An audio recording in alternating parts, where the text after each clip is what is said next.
ગુજરાતમાં પોતાનું થાણું સ્થાપનારી પહેલી યુરોપિયન પ્રજા કઈ હતી? શું તમે જાણો છો? પોર્ટુગીઝ ગુજરાતમાં આવનારી પ્રથમ યુરોપિયન પ્રજા. પોર્ટુગીઝોએ દીવમાં પહેલું થાણું નાખ્યું, પછી ધીરે ધીરે જબરદસ્ત પગ પેસારો.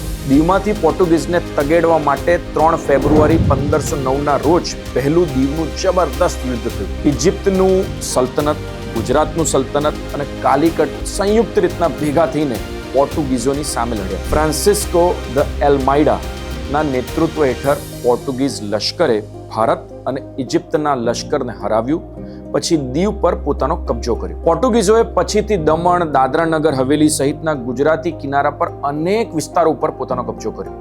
આ વિસ્તારો 450 વર્ષથી વધુ સમય સુધી પોર્ટુગીઝ શાસન હેઠળ રહ્યા. 19 ડિસેમ્બર 1961 ના રોજ લશ્કરી કાર્યવાહી કરીને ભારતે આ તમામ વિસ્તાર ભારતમાં પાછો ભેગો કર્યો. ગુજરાતની આવી રસપ્રદ વાર્તા હું પહેલા બી કહી ચૂક્યો છું, અત્યારે બી કહીશ, ભવિષ્યમાં બી કહીશ. એટલે અમને સૌથી પહેલા તો ફોલો કરજો અને આ બધી જ વાર્તાઓ દરેક ગુજરાતી સુધી પહોંચાડજો, કારણ કે આપણને ગુજરાતી હોવાનું માન તો છે, પણ ગુજરાતનો ઇતિહાસ આપણને ખબર જ નથી.